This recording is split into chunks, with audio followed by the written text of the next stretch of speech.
Basi kabla hatujapata saa mwingine wa kuanza picha nyingine mpya bora zaidi ambayo inafahamika kwa jina la Moon River, naomba tuchukue takriban kama dakika kadhaa tu kwa ajili ya kuombea wale wote ambao wametangulia katika swala zima la haki kwa kile ambacho kimetokea.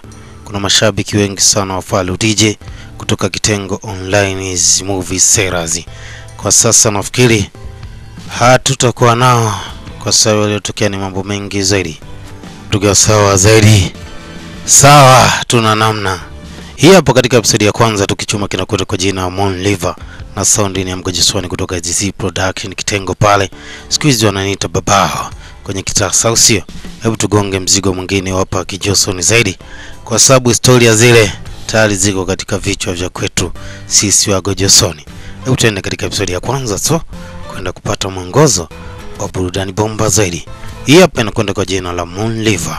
Hebu tuende sambamba. Wow. Mbwa sana. Hii hapa mwongozo wa picha moja bomba zaidi hapa inakwenda kwa jina la Moon River. Na soundi ni ya Falu DJ kutoka GC Production kitengo. Sasa niko na story bomba zaidi.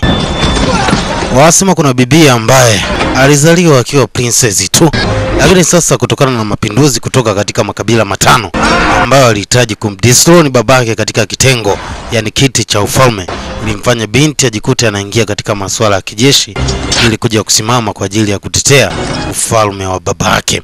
Lakini sasa kazi ilikuwa ndogo zaidi. Kumbuka yeye alikuwa ni binti, alafu alikuwa anapambana na majenerali ambao kwa sasa walikuwa tayari wana nguvu kubwa sana. Na hata hivyo walikuja kumtoa kimabavu zaidi babake katika kiti, wakiwa wanahitaji kucontrol kila kitu na kuweza kutengeneza mwongozo wa makabila takriban matano ambayo yatajitegemea. Basi tuende katika episode ya kwanza tu kwenda kujua nini ambacho kitajiri katika mzigo bomba sana hapa. Wasema Moon Lovers na The Chosen ndo nazidi kutara bindadi kusababisha mambo ikae sawa zaidi. Hebu tuende katika episode ya kwanza tu kupata mwongozo wa jaramba zaidi. Hizi picha kuna namna ya kuziweka. Basi picha inaanza, tunamwona binti mmoja mlembo malizawa zaidi akiwa anaelekea katika eneo la vita. Vita ikiwa imepamba moto zaidi. Binti alikuwa ananuka kiwango. Alifika na kutuliza tu kile kizaza ambacho kilikuwa kinaendelea katika eneo la vita. Lakini pia upande wa pili kuna kijana tunamwona akiwa naye anapambana sana. Kumbuka sasa tumeanzia mbele kidogo. Kwa usipate wasiwasi, usipate mashaka yote. Hizi picha kuna namna ambavyo tunaziongozaga wajuba. Binti alikuwa anaita Dali. Ina maana mtu huyu anamfahamu. Anasema Dali, mwamba aliweza kufa akiwa ameshikilia kidani tu. Anasema Gajin, na Aidi ndakumbuka kwa muda mrefu sana. Basi binti aliweza kufika katika mwili wa mtu ambaye kwa sasa inasemekana hali yake sio nzuri zaidi. Anaitwa Dali. Anasema juu ya ufalme wangu, juu ya kila kitu ambacho ni kama himaya ya Guyeo, nilikuwa tayari kwa ajili ya kupambania. Basi tunarudi nyuma kidogo kujua nini ambacho kilitokea miaka mingi sana kabla ya hapa ambapo tulianzia. Wanasema ilikuwa ni Guyeo sehemu moja ambayo inaitwa Pyogang. Na hapa kiongozi ambaye alikuwa anatawala mfalme wa tatu wa Joseon ambaye aliyefahamika kwa jina la Pyogang. Kwa sasa wanajeshi walikuwa wakionyesha mazoezi nje ya jumba lake kuzilisha kwamba kwa sasa wamechoka na utawala wake. Hata hivyo waliweza kumpelekea ujumbe mfalme ambao kwa sasa walikuwa wanahitaji aweze kupumzika. Huu ni mfalme wa 25 wa Joseon ya miaka hiyo. Anasema ni juu ya makabila matano ambayo kwa sasa yanahitaji uweze kukaa pembeni. Anasema ina maana mmekuja hapa mkiwa mnahitaji kuniondoa katika kiti changu, na kwa nini mnafanya yote haya? Basi aliinuka jenerali mmoja mkubwa sana. Anasema ni mtu ambaye hujui hata historia ya vita. Umekaaga tu kwenye vita kwenye kiti pasipo kuelewa nini ambacho kinaendelea. Lakini kwa sasa wanajeshi wanahitaji kuongozwa na mtu ambaye wanaamini atakuwa sahihi kwa upande wake. Basi ile kauli ilimkwaza sana mfalme. Lakini nje sasa kuna mjomba ambaye anaonekana analetewa majibu. Huyu anaitwa Commander Gyeol ambaye anaitwa Sang Chiol, anatokea kwenye kabila la Gyeol. Basi ilikuwa ni wakati wa mapinduzi ya kimya kimya tu.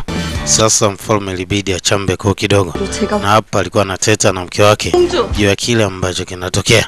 Hata hivyo binti yao ambaye alikuwa ni mdogo sana Prince aliweza kusikia kila kitu ambacho kinazungumziwa. Na alidai kwamba atamleta panya wa kweli ambaye anavujisha taarifa kutoka kwa babake kupeleka kwa General. Alikuwa ni concubine ambaye ni royal consort, akiwa ni mke wa pili kwa upande wa mfalme. Sasa ana muunganiko mkubwa sana na General, na hapa kuna taarifa ambazo ameenda kumpatia, lakini binti alisikia kila kitu ambacho kilikuwa kinazungumziwa katika ile eneo. Anasema ni lazima nifikie malengo yangu kwa namna yote. Anasema chukua hii talisman ambayo itakusaidia wewe kuweza kufikia ndoto ambayo unahitaji. Basi binti akiwa anatoka kwenye chemba, kuna mtu ni kama alionana naye. Anyway, tukuweza kujua nani mtule. Basi binti baada ya kurejea katika chemba ambayo anapatikana mama yake na kijakazi wao, aliweza kuhitaji kuongea vitu vingi sana. Lakini nje binti ajikuta ameanza kupiga tizi. Lakini sasa ndo tunapata kumbukumbu ya mtu ambaye alikutana na binti. Alikuwa ni General ambaye anaitwa Master Gong.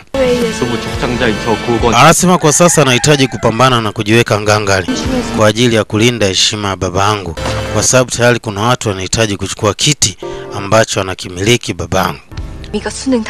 Basi siku ambayo inafuata, mama alikuwa anahitaji kutoka kuelekea sehemu moja, ikiwa ni kama sehemu ya patrol.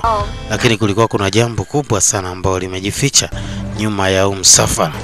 Basi mama alikuwa anahitaji kutoka kuelekea sehemu moja katika kabila ambalo kwa sasa linaonekana halina upingamizi na hawa ambao wanapinga. Anasema mke wako hatimaye ameweza kuondoka, anaenda kule Suno ambako huku ni kwenye boda zinazolindwa na mkali ambaye anafahamika kwa jina la One. Hundo Zerida ambaye analindaga mipaka ya ile eneo anaitwa Oni Aipo. Basi huko watu walikuwa wanaendelea na majukumu yao ya kujiweka sawa zaidi. Lakini sasa kuna mama anasema kuna taarifa muhimu. Basi kuna vijana wawili ambao walikuwa wanapiga upanga huku juu, wakipiga matizi zaidi kujiweka sawa zaidi. Lakini sasa aliweza kufika General, mzee mzima mwamba huyo. Anasema kuna wakati wanatakiwa ujue namna ya kuweza kusaidia tu watu wengine. Basi kwa sababu madogo walikuwa wanahitaji mazoezi, hivyo aliweza kuhitaji waoneshe mfano wa kile ambacho wanakifanya kama wakijiunga kama wanajeshi ambao watakuwa wanahitaji kulitetea jeshi. Sasa Charlie ilibidi amvute babake na aweze kumpandisha juu. Anamwambia fanya kadri uwezavyo kwa sababu maisha ya mwanaume yapo katika mikono yake. Lakini sasa Charlie alikuwa anaomba tu. Mzee anamwambia vuta. Dogo akafeli, mzee akajampo akatoa chini kimangoto zaidi. Ndio udogo bado sana. Hizi kazi ni kwamba kwa sasa haziwezi. Kumbuka tumerudi nyuma kidogo kujua nini ambacho kisababisha binti aweze kulaumu kwa kile ambacho kinaonekana ni kifo cha kijana huyo. Basi baadaye baada ule panga ukatika, mzee alimchukua Charlie na kumleta katika eneo la hazina ya familia. Anasema kwa baadaye ndakwambia tu pindi ambapo utakuwa umekamilika kwa ajili ya kuweza kupambana kwa hatari ambazo zitakuwa ziko mbele yako. Lakini kwa sasa sioni kama ni muda sahihi. Salamu akiwa kwa mpata taarifa ya kwamba Queen ameweza kuja. Mtu huyo alipata mshtuko sana. Lakini pia upande wa pili, mama akiwa anateta na mtoto. Mtoto anambia mama anahitaji mtu ambaye anaweza akamzuia Gochuga. Anasema kuna mtu mmoja ambaye ni Monke ambaye toka zamani alikuwa na uwezo mkubwa sana wa kuweza kumdefeat mtu huyo. Lakini kwa sasa ameamua kuwa Monke na mtu ambaye anaishi maisha yake. Basi mjomba ni huyo hapa. Moja kwa moja alfajiri mwanamama aliweza kufika tu. Lakini sasa kuna kumbukumbu ambayo tunapatia ya huyo mtu ambaye kwa sasa inasemekana ni Monke. Mwanzo alikuwa gani mwanajeshi, lakini kuna kizaazaa kizito zaidi ambacho kilijifichaga. Huyu Monke kuna jambo ambalo litendaga likamfanya ajitenge kabisa mbali na ufalme. Hiyo hapo katika episode ya kwanza tu. Kwa chuma inakwenda kwa jina la Moon Livers. Lakini sound ni ya Mgoja Sony. Tuzidi kusonga ili kupata burudani bomba zaidi. Usikose katika episode ya pili tu. Kwa Tala Bintibu mambo yatazidi kuweka sawa zaidi, au sio? Hebu tuende katika episode ya pili tu. Lakini kwa 0686414059 popote pale ndani na nje ya Tanzania utaweza kutupata kirahisi zaidi. Let's say ciao. 감사합니다. 제가 왜 정치노름 따위 관심 없네.